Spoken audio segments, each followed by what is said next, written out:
What is this inspect and adapt event? It's really, if we think about scaling agility, going all the way back to Scrum teams.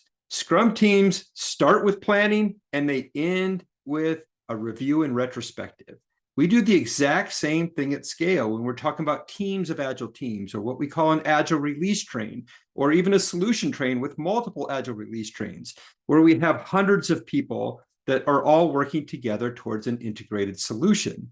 So much like a Scrum team ends with a review and retrospective, our PI cycle, our planning interval cycle, actually concludes with an inspect and adapt event.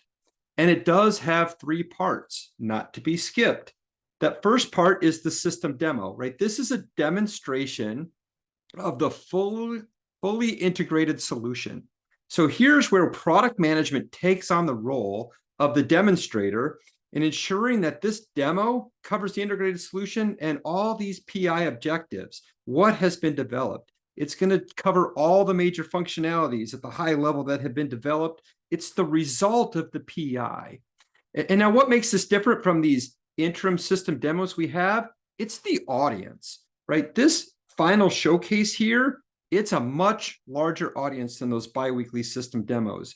You're going to have stakeholders from across the organization. If you're working in systems that have sales, that impact sales and marketing, they need to know what the next thing that they can sell is. You might have them there. You might have HR there if you're working on some internal systems.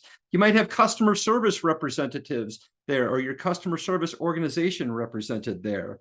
They're going to be part of this because they need to see what's coming and embrace that and know what's on the horizon. Also, you might have shareholders or investors, right? I've worked with startups that are using SAFe, and they have the Mark Cumans, the Dave and Johns, the Barbara Cochrans there, that they want to know what you're building, right? They want to know, I'm sinking money into this. What am I getting for my money? I want them there.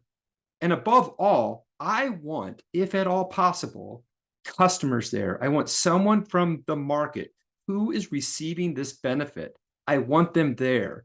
Talking to Dee and I were just chatting beforehand on this and reminiscing. We actually had, developing a medical device, we actually had oncologists and dosimetrists present at our system demos so that they could actually see what their world was going to be like with this new system. We had we call it a trusted consortium of customers, and we want them there to get that. I was at a large insurance company that actually had, they have agents. They're still one of these insurance companies, not like Progressive, but they actually have agents in the field. And so we had field agents in attendance at these demos because we were working on their portal. So we do things like that. So we want to have them there so the audience is much larger. So done well and making time for feedback, because we have these people present, we want their feedback. This tends to be about 60 minutes of this overall 3 to 4 hours that this inspect and adapt has. It's about 60 minutes when done well. And then once that concludes, the second part of this is the quantitative and qualitative measurement. It's our metrics, right? We want to go over all the metrics that are used to measure our performance, measure the quality of our system, all these different perspectives, quantitative and qualitative. It could be quality metrics. We know about this program predictability, how predictable are we against our PI objectives? But we might want to have some of these flow metrics. We might want to have quality metrics in here, some things around quality, or some things around DORA metrics. If you're concerned about, CI/CD and DevOps, we might want to have some of those there. But then when it says, well, 45 to 60 minutes to go through metrics, yes. Yeah, this is 45 to 60 minutes of this. So this is another 45 to 60. And why? Because it's not the metrics that matter. It's actually the narrative behind it. So regardless of what you measure, the numbers alone don't tell a story. All metrics need to be discussed to uncover the narrative. And that narrative is what's going to provide the key insights into the final part, which is the retrospective and problem-solving workshop. A lot of people tend to think INA is just this. No, it's actually the demo plus the quantitative and qualitative metrics, which feeds into the retrospective and problem-solving workshop.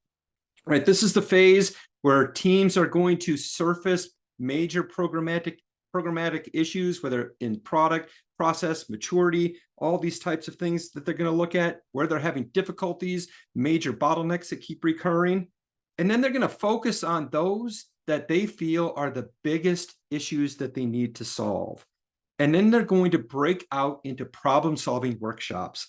And this is where we use tools like, fishbone analysis, 5 whys, Pareto analysis to really get down to the root of the issue. So we're not just looking at symptoms, we're actually looking at the root of the issue. And then once we've done that, we want to have unfettered brainstorming of brainstorming solutions, drilling down on these, finding these causes. What's the brainstorming to yield, even the craziest, wildest ideas that could actually use to solve this. No idea is unwelcome. They're all welcome. And really what this does is this enables the entire relentless improvement life cycle to be brought to life.